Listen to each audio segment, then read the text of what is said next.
नमस्ते एवरीवन। पिछले एपिसोड में बहुत ही इंटरेस्टिंग स्टोरी सुनी थी और हमने ये जाना था कि यदि हम अपने ईगो को कंट्रोल में नहीं करते हैं तो लॉ ऑफ कर्मा जो है वो एक्टिव हो जाता है।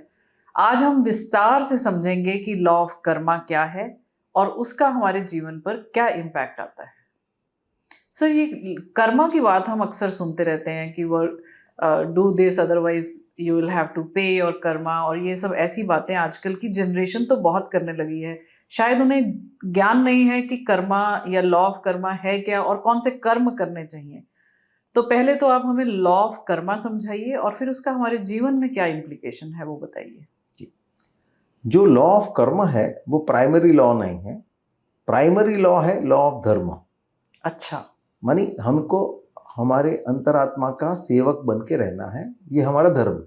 पहला धर्म है कि हमें अपनी अंतरात्मा का सेवक बनकर रहना है, तो ये हमारा धर्म है और ये अल्टीमेट, ये this is a primary law. तो यदि हम इसको फॉलो करते रहते हैं तो दूसरा लॉ एक्टिवेट नहीं होगा। लेकिन क्योंकि हम उसको ना जानते हैं, ना समझते हैं, ना फॉलो करते हैं, तो ये सेकंड लॉ ऑफ कर्मा जो है वो एक्टिवेट हो गया तो है। ये जो लॉ ऑफ कर्मा है एक पीनल कोड है। अच्छा। वो तो एक पनिशमेंट है। ओके। क्योंकि तुम भटक गए सही राह से और हम ये सोचते हैं कि ये तो अल्टीमेट लॉ है। हाँ, तो ये अच्छी बात आपने बताई कि ये हमारे लिए एक काइंड ऑफ पनिशमेंट है कि यदि आपने लॉ ऑफ धर्मा नहीं माना तो फिर लॉ ऑफ कर्मा एप्लीकेबल हो जाएगा। ठीक है। मानी अगर आप ट्रैफिक रूल्स का पालन करते हो तो आपको टिकट नहीं मिलेगी। जी जी। वो उसका उल्लंघन किया तो ही टिकट मिलती है। आपने टैक्स बराबर भरा तो कोई दिक्कत नहीं जी। लेकिन आप टैक्स को डॉज करते हो तो आपको नोटिस आएगा। तो ये नोटिस है हमारे लिए। ओके, लॉ ऑफ कर्मा के बारे में बताइए, जो नोटिस आने वाला है हमें, तो इसके बारे में हम कैसे इससे डील करें। जी। हमारे जीवन के दो मार्ग है, श्रेयस मार्ग और प्रेयस मार्ग। अच्छा। श्रेयस मार्ग मानी सही मार्ग, जहां हम अपनी उन्नति करके अपनी मंजिल तक पहुंचते हैं। ओके। ये श्रेयस का मार्ग है। इस मार्ग से हम भटक जाते हैं और प्रेयस के मार्ग पे चलते हैं। प्रेयस मानी जो हमको मन भावन है वो करने लगते हैं, जो हमें उचित है वो नहीं करते हैं, तो हम भटक गए। और ये भटक गए तो लॉ ऑफ कर्म आता है। ओके, जो लॉ ऑफ धर्मा आपने बताया उसके दो मतलब जब हम पैदा होते हैं तो हमारे पास दो चॉइसेस होते हैं, एक श्रेयस और एक प्रेयस। श्रेयस वो है जो हमें करना ही चाहिए, जो हमारे लिए उचित है, उस रास्ते पर हमें चलते रहना चाहिए। उसमें हम अपनी इच्छाएं, डिजायर्स या चॉइसेस को नहीं लाते हैं। दूसरा मार्ग है प्रेयस, जिसमें हम अपनी इच्छाओं की पूर्ति करते हैं या फिर अपनी डिजायर्स को फुलफिल करते हैं, या फिर जो हमें पसंद है वैसे राह में चलना चाहते हैं, अपनी मनमानी करने लगते हैं। तो यदि हम श्रेयस मार्ग पर चलते रहते हैं तो हम राइटली प्रोग्रेस करते हैं, लेकिन प्रेयस मार्ग पर आ गए तो फिर लॉ ऑफ कर्मा एक्टिवेट हो जाएगा, क्योंकि वो सही नहीं है, आपको टिकट या नोटिस आने वाला है। तो अब आप डिटेल में समझाइए लॉ ऑफ कर्मा क्या है। जी। तो जैसे स्कूल या कॉलेज में विद्यार्थी अपना क्लास वर्क करता है, होमवर्क करता है, सही राह पे चलता है तो उसका प्रमोशन होता रहेगा। जी। लेकिन वो बंक मारता है, पढ़ाई नहीं करता है, मौज मस्ती करता है, तो वो फेल होने वाला है और उसको सजा मिलने वाली है। जी। तो वो जो सजा मिलती है क्योंकि वो भटक गया, वो लॉ ऑफ कर्म है। ठीक है। जीवन में भी हम अपने सही मार्ग से भटक गए तो लॉ ऑफ कर्म है। तो अच्छा। जो भटक के हमने जो काम किया वो क्रियमान कर्म है। क्रियमान कर्म। हाँ, जो नहीं करना चाहिए था लेकिन अपनी इच्छा के अनुसार हमने किया वो क्रियमान कर्म। जैसे यदि हम स्कूल का एग्जाम्पल ले रहे हैं तो स्कूल में मैं क्लास में ना जाकर मैं कैंटीन में बैठी तो वो क्रियमान कर्म हो गया। ठीक है। अब ये जो क्रियमान कर्म है संचित कर्म में जमा होता है। ओके। तो संचित कर्म क्या है? हाँ, वो हमारी बैंक है। अच्छा। जो हमने गलतियां की वहां दर्ज होती है। अच्छा। हमारा क्रिमिनल रिकॉर्ड है। तो जो संचित कर्म है वो हमारी जो पास्ट लाइफ में से जो हमारा जो कार्मिक रिकॉर्ड है उसमें ये दर्ज होता रहता है। तो संचित हमारे वो हमारा एक अकाउंट बनाया गया है, वो संचित कर्म हो गए जो पीछे से आ रहे हैं। अब जो क्रियमान हम इसमें वृद्धि कर रहे हैं। हाँ, तो जो क्रियमान कर्म मैंने अब किया वो संचित कर्म में दाखिल कर दिया गया या संचित कर्म में ऐड हो गया है। ठीक है। अब इस संचित कर्मों में से अभी उसका फल आने वाला है, उसको कहते हैं प्रारब्ध कर्म। ओके। और वो प्रारब्ध लेके हम इस जीवन में आते हैं। तो इस जन्म में जो हम कर्म लेकर आए हैं, जो मैच्योर होंगे या जो इस समय जो स्फुटित होंगे, वो है हमारे प्रारब्ध कर्म और हमारे संचित। तो अब हमारे पास 3 कर्म हैं। मैं अपने दर्शकों को बताना चाहती हूँ। एक क्रियमान कर्म है, दूसरे संचित कर्म है जो हमारे रिकॉर्ड में है, और तीसरा प्रारब्ध कर्म। तो सर अब आप ये बताइए कि इन कर्मों को समझ तो लिया हमने, पर अब आगे कैसे चले ताकि हमारा जीवन और सहज हो और हम अपनी प्रगति करें, हम जो जो शुद्ध बन के जाए, शुद्ध आत्मा बन के साथ एक हो जाएं। जी। तो ये 3 प्रकार के विद्यार्थी हैं। जी। एक विद्यार्थी है, वो नियमित जाता है कॉलेज, क्लास अटेंड करता है, क्लास वर्क करता है, होमवर्क करता है, फीस टाइम पे भरता है। ये एक विद्यार्थी हुआ। दूसरा विद्यार्थी घर से निकलता है कॉलेज जाने के लिए, लेकिन कॉलेज नहीं जाता है, वो कुछ फिल्म देखने जाता है या तैरने जाता है या रेस्टोरेंट में खाने जाता है। उसको जो फीस के पैसे दिए थे उसमें वापर लेता है। पैसे कम हुए तो अपनी जो किताबें थी वो बेच के जो पैसा मिला उसमें से मौज करता है। अकेला नहीं जाता है, दूसरों को भी साथ लेके जाता है। और पैसे कम पड़ गए तो किसी से भी चोरी करके भी मजा करता है। ये दूसरा विद्यार्थी। तीसरा विद्यार्थी भी घर से निकला कॉलेज जाने के लिए, लेकिन रास्ते में उसको गरीब लोग मिलते हैं जिनके खाने के लाले हैं, कपड़े फटे हुए हैं, दवा दारू के पैसे नहीं हैं, तो वो वहाँ रुक जाता है, उनकी सेवा करता है। अपनी जो फीस के पैसे से उसमें से वो खाना लेके आता है, अपनी किताबें बेच के जो पैसे मिले उसमें से वो कपड़े लाता है, किसी डॉक्टर को विनती करके उनकी मुफ्त सारवार कराता है। अब ये तीनों में से प्रमोशन किसका होगा? पहले विद्यार्थी का, क्योंकि वो धर्म बजा रहा है। जो दूसरा विद्यार्थी है वो पाप कर रहा है। अच्छा। तो वो पाप कर रहा है तो उसको पनिशमेंट मिलने वाला। तीसरा विद्यार्थी है वो पुण्य कर रहा है तो उसको रिवॉर्ड मिलने वाला है। तो जो रिवॉर्ड और पनिशमेंट है ये कर्म का सिद्धांत है। अच्छा, जो पाप और पुण्य की जो हम बात करते हैं, तो सब लोग ऐसा कहते हैं पाप मत करो, पुण्य करो। गीता में कहा है न सुकृते न दुष्कृते, कि ना अच्छा कर्म करो ना बुरा कर्म करो, न पाप करो न पुण्य करो। पुण्य अच्छा कर्म नहीं है। अच्छा, तो पुण्य अच्छा कर्म नहीं है, हम मानते हैं। हाँ, क्योंकि वो डेविएट कर रहा है आपको अपने रास्ते से। जैसे समझो 2 विद्यार्थी है, एक विद्यार्थी होशियार नहीं है, लेकिन पिकनिक पे दूसरे विद्यार्थी को डूबने से बचाता है। जी। इसके लिए उसको प्रमोट किया जाएगा? नहीं किया जाएगा। ऑफ कोर्स नहीं किया जाएगा। हाँ, उसको शाबाशी दी जाएगी, उसको इनाम दिया जाएगा, लेकिन प्रमोशन नहीं मिलेगा। दूसरा विद्यार्थी है वो काफी होशियार है, लेकिन मस्करा है, किसी की चूटी निकालता है या किसी की मजाक उड़ाता है, तो इसके वास्ते उसको फेल किया जाएगा? नहीं, उसको डांटा जाएगा, पनिशमेंट मिलेगी, लेकिन फेल नहीं किया जाएगा। सो जो reward and punishment law of Karma है, ग्रोथ आपको तो करनी है, अपने रास्ते पर तो आपको चलना ही पड़ेगा। ठीक बात। तो जब हम ये धर्म के रास्ते से, ये श्रेयस के मार्ग से विमुख हो जाते हैं और पुण्य में जुट जाते हैं, तो उससे हमको रिवॉर्ड्स मिलेंगे, लेकिन प्रगति नहीं होती है। ओके, तो आम तौर पर हम ऐसा सोचते हैं अच्छा कर्म करेंगे तो हमें ईश्वर की प्राप्ति हो जाएगी, हम पुण्य कमा लेंगे और हमारे जो पाप कर्म, पुराने पाप कर्म है वो मिट जाएंगे, वो बैलेंस हो जाएंगे।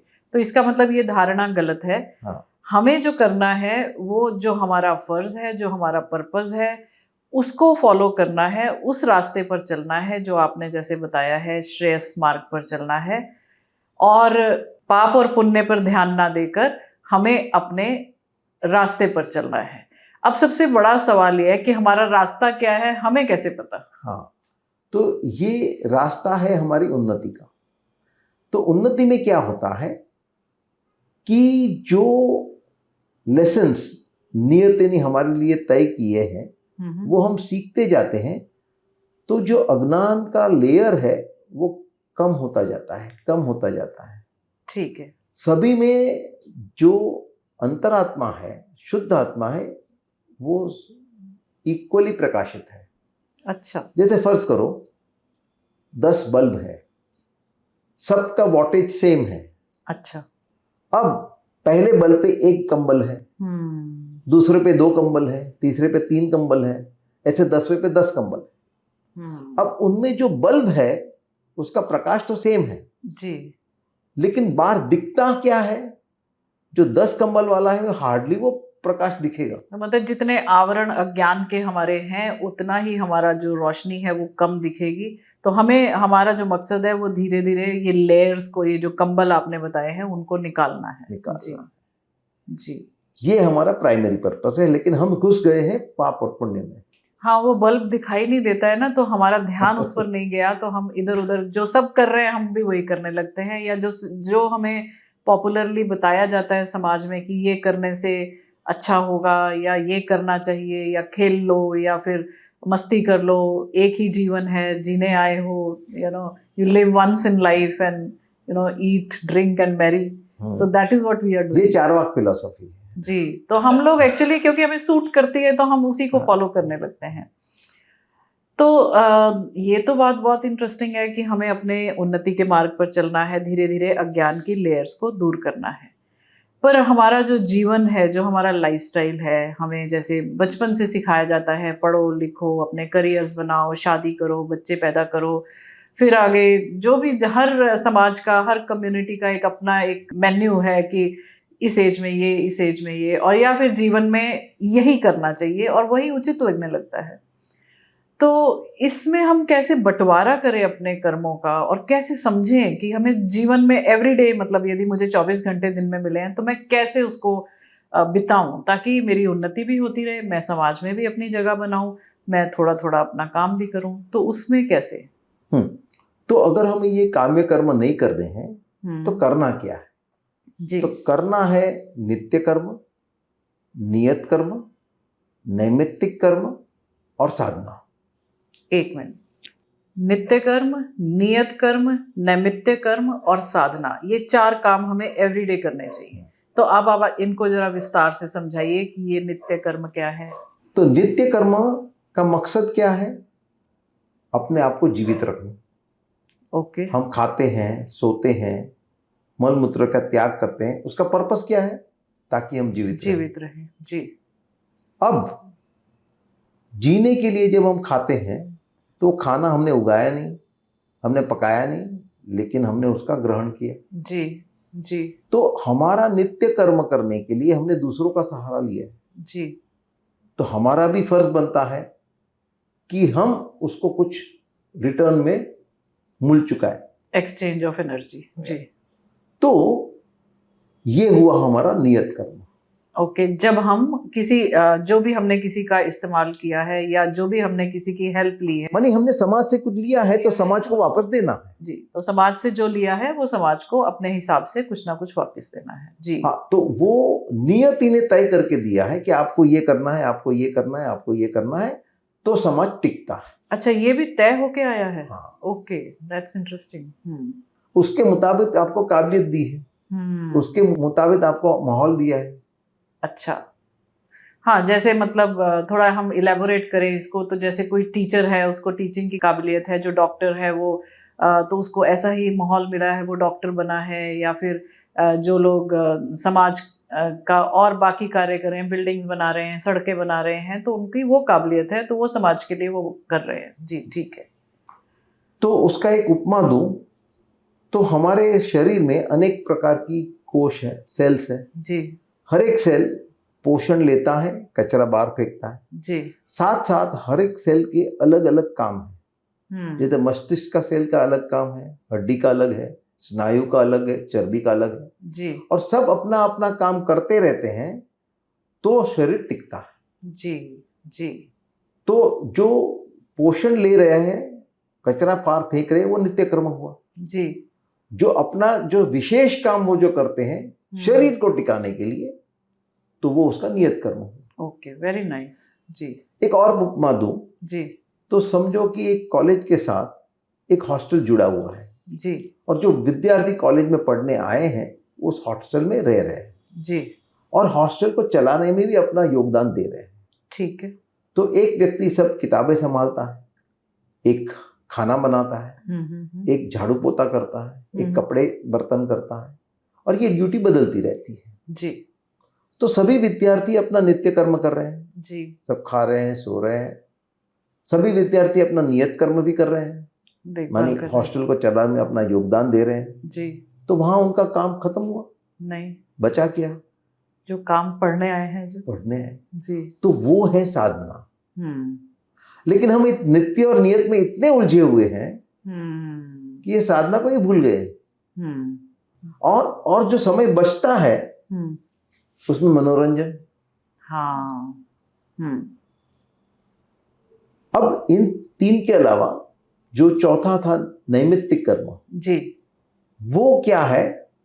तो हमारे कर्म की लेन देन है। अच्छा, किसके जरिए हमें फायदा भी होता है, नुकसान भी होता है, और हमारे जरिए दूसरे का फायदा भी होता है, नुकसान भी होता है, और ये अनायास होता है जी। हमारा मकसद नहीं है उनको नुकसान पहुंचाने का, लेकिन हमारी वजह से उनको नुकसान पहुंच गए। ओके, तो ये क्या हुआ?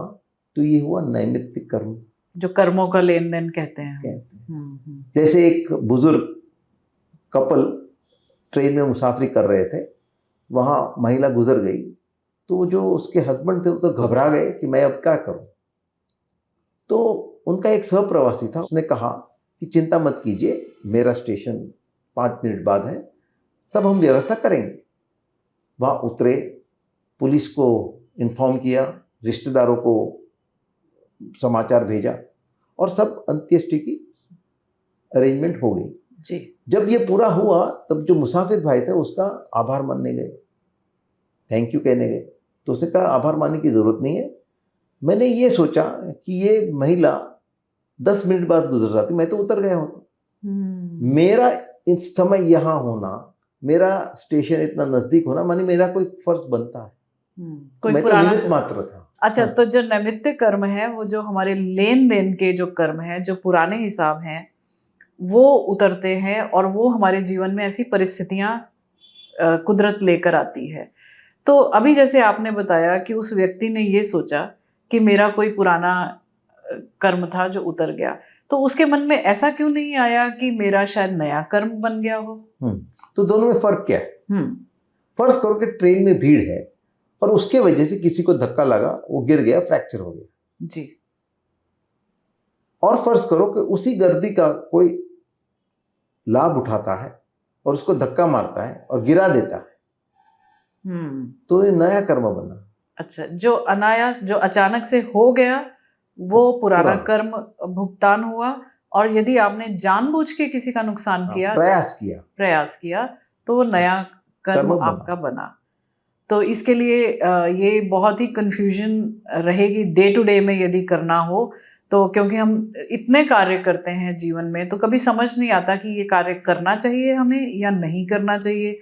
क्या हम पुराना कर्म भुगतान कर रहे हैं या नया कर्म को न्योता दे रहे हैं? तो इसमें आपने ये जो बात कही है कि प्रयास करके कुछ भी नया नहीं करना है, क्योंकि वो आपका कर्म नया बनाता है, और अनायास कुछ हो जाता है, अपने आप से कुछ हो जाता है बिना इंटेंशन के, तो वो आपका पुराने कर्म का भुगतान हुआ। तो ये एक बहुत ही गंभीर बात है हमारे जीवन में जो हम रोज जीते हैं, कि नए नए कर्म हम ना बनाएं, क्योंकि इससे हमारी जो प्रगति है वो रुक जाती है। ये जो नैमित्तिक कर्म है वो बनते चले जाते हैं। तो 4 कर्मों को हमने आज समझा है, तो हम अपने जीवन में ये देखें कि जो अल्टीमेट कर्म है वो हमारा है साधना। नित्य कर्म करेंगे, नियत कर्म करेंगे, नैमित्तिक कर्म अपने आप होते चले जाएंगे, लेकिन जो हमारा ध्येय है वो है हमारी साधना। उसके बारे में विस्तार से समझेंगे अगले एपिसोड में, ताकि हम इसको डिटेल से समझें कि साधना क्या है, कैसे करनी है, और उससे हमारे जीवन में क्या लाभ होता है। Thank you so much.